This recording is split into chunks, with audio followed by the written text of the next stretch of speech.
From Karen Carpenter or The Carpenters. Only Yesterday is the title of that song. Okay, so welcome back. This is the final stretch of this radio show. This is the VACC Hour with yours truly. And in behalf of Kafer Julian Makabayan, busy lang ng konti si Kafer Julian, ano? Yan, meron siyang inaasikaso. He is at a very important, he's attending to a very important matter.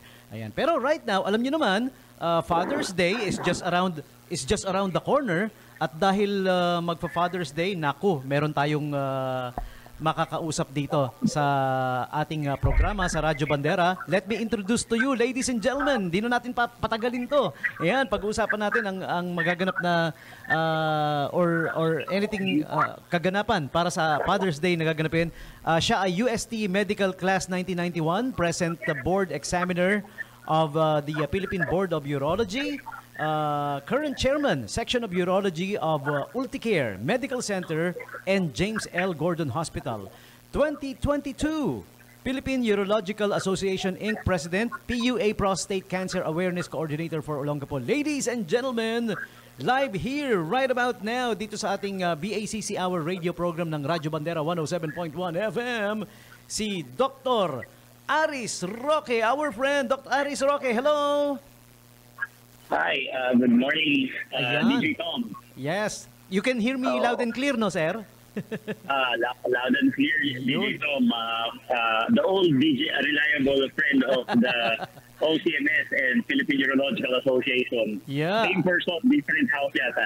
Yeah. Actually, I miss doing this with you. Dati kasi up to now naman no? Every year natin ginagawa na nagbibigay tayo ng impormasyon, nagpapakalat tayo ng impormasyon sa ating mga kapatid, lalo na yung mga kalalakihan, mga katatayan, katatayan talaga. Ayan. In celebration of Father's Day, syempre. Ayan. So, ano yung mga kaganapan or magaganap at gusto mong imbitahin yung ating mga tagapakinig? Sige nga po. Okay. Naku, maraming salamat. I'd like to take this opportunity to personally thank you, kasi parang naging panata na natin to taon-taon. Opo naman. Tom, no? I love doing this. I love doing this actually. Panata na natin dalawa yan pagkatama ang OCMS. Anyway, ang Philippine Urological Association, ang Olongapo City Medical Society at saka ang Department of Surgery ng James Gordon Memorial Hospital ay muling nag-iimbita ng mga kalalakihan, 40 years old and above na lalaki. Okay. Para mag-reunion kami ulit kasi taon-taon ang dami namin Reunion talaga, no? Sa programa mo, DJ Tom, no? Yeah. Talagang this is a crucial tool para talagang ipamahagi yung information na yon. Kasi ang sabi sa DOH, ang pinaka-killer ng mga kalalakihan ay prostate cancer. Kasi ang sabi nila dati, lung cancer daw. Pero nung pinag-aralan nila sa New York, sabi nila gano'n, nag-autopsy sila ng mga pasyente na na pumanaw dahil sa sakit na lung cancer. Nakita nila lahat, without any exception, lahat ng namatay ng lung cancer, may prostate cancer pala prior. So, ibig sabihin, gumapang na dun. Gumapang? Kasi napansin nila, ang lung cancer, na-associate natin sa sa paninigarilyo. Pero mayroong mga 20% na mga namatay ng lung cancer na hindi naninigarilyo.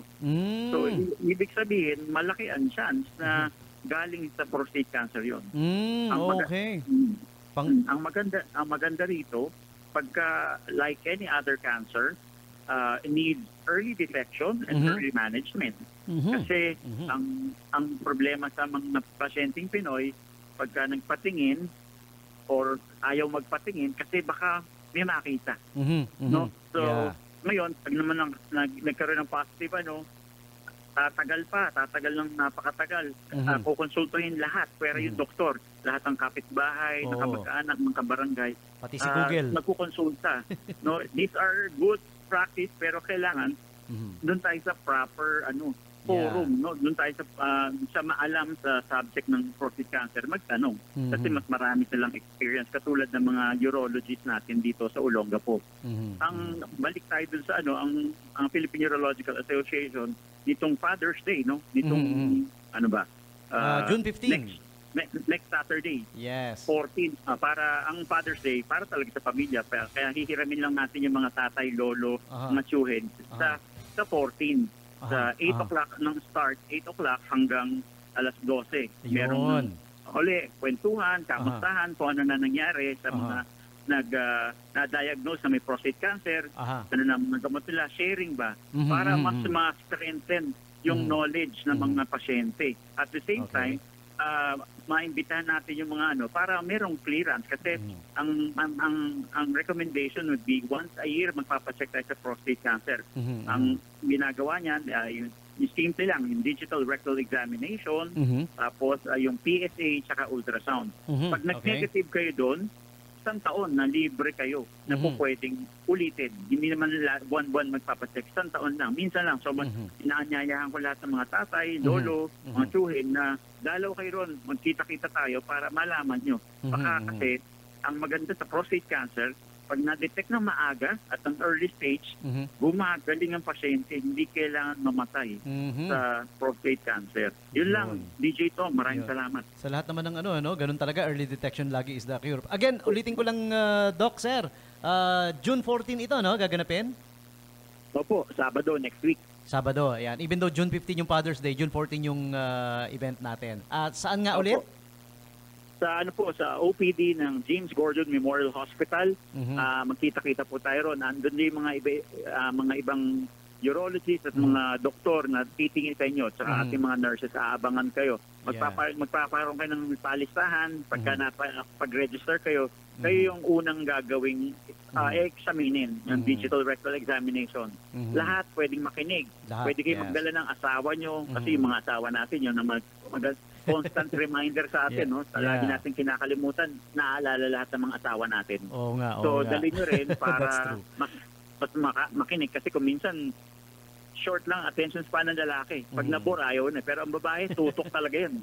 Tututukan ka nila. So, I would invite also their partners, lahat ng tao pwede pero hindi magdi-digital rectal exam sa mga babae. Mga may prostate lang. Huwag kayo matakot. Baka kasi matakot kayo, susundot din ang puwet. Ang lalaki lang na willing magpa-DRE. Hindi naman miski lalaki ka ron at ayaw mo namang magpa-DRE. Pwede namang hindi magpa-DRE, walang problema.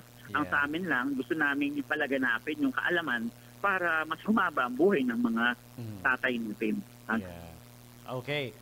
Doc, alam ko you're a very busy man dahil sa iyong mga panata mo sa buhay, yung ginagawa mo. I salute you for that. Pero before I let you go, gusto kong malaman, baka may nakalimutan ka pa, baka may gusto ka pang ipahatid sa mga tagapakinig natin. Ayokong may mamimiss tayo. Go ahead. Sige, salamat. Bukod doon nga, ang gusto ko lang i-emphasize sa mga nakikinig na kalalakihan, pag nakita ng mas maaga, hindi nyo kailangan problemahin ng prostate cancer. Matatanggal din natin yan.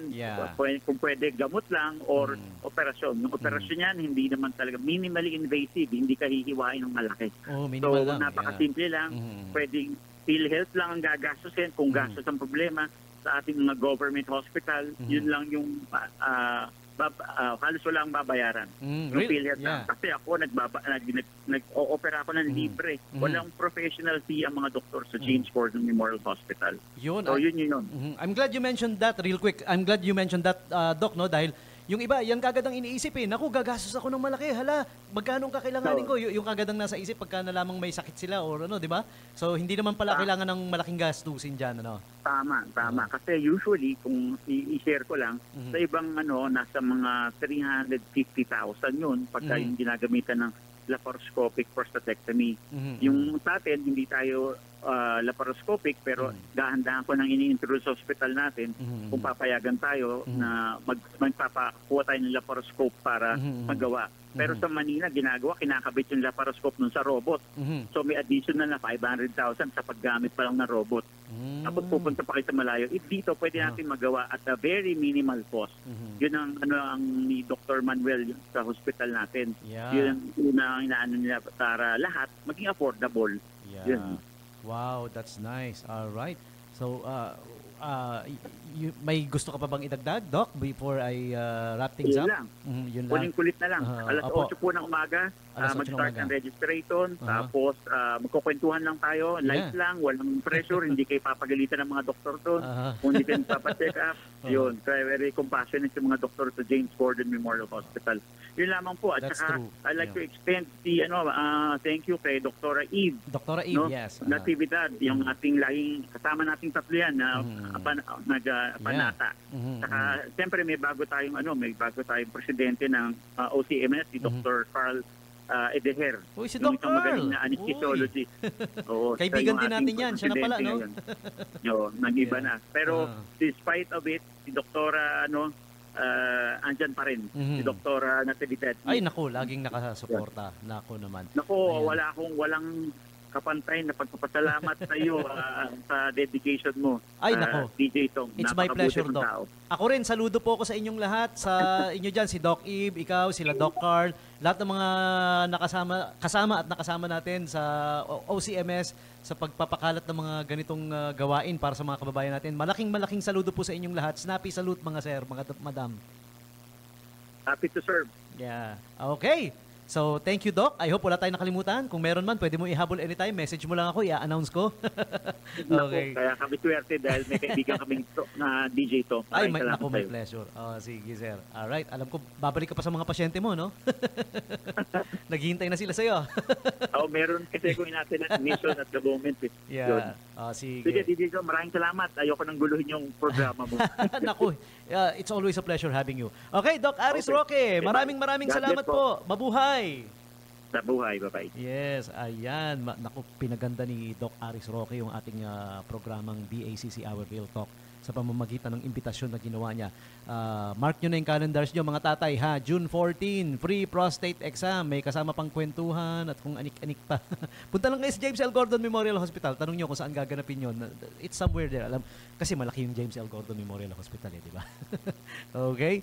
So, again, maraming salamat si Dr. Aris Roque, and syempre ang nag-facilitate to make that phone patch interview. Kahit via phone patch lang, masaya na tayo doon. Basta naipahatid ni Doc Roque yung mensahe para sa lahat. Sa nag-facilitate si Doc Eve Natividad. Maraming salamat, Doc Eve. And si Camille Bert din. Si Camille Bert actually yung first na tumawag sa akin to do this interview dito nga sa BACC Hour. Ayan, okay.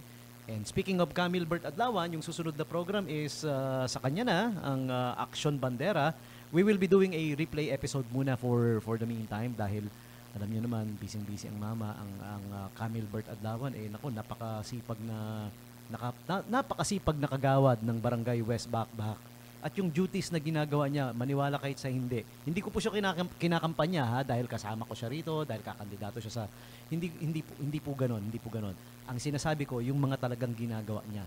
Ayan, nakakatulong sa mga kapitbahay natin yan, sa mga kasambayan Pilipino natin. Nalalapitan yan di ba? Being one of the advocates niya is yun nga, yung pagtulong. Kaya he's doing Action Bandera. Ayan, sumbungan ng bayan dito sa 107.1 FM Radyo Bandera. We are proud to have this mama, no? Napaka-proud namin kay Kagawad Camille Bert Teniente Adlawan. And mabuhay Camille Bert, ha? Mabuhay ang iyong programa, Action Bandera. Tumutulong sa mga nangangailangan, yung mga inaapi. Naku, nakikita ko yung mga nag-guest sa kanya rito dahil inaabot ko pag mag-uumpisa ni Action Bandera, Diyos mio, may mga inilalapit na mabibigat na suliranin, mga kaso, yun, exactly similar to my advocacies of exposing yung injustice, no? Yung labanan yung injustice, di ba? Pero yung sa akin more on sa freedom of expression, freedom of speech, kasama exposing injustice, di ba? Labanan yung injustice. Yun yung ginagawa ni Camille Bert din, no? Tinutulungan niya yung mga naaapi, yung mga naagrabyado.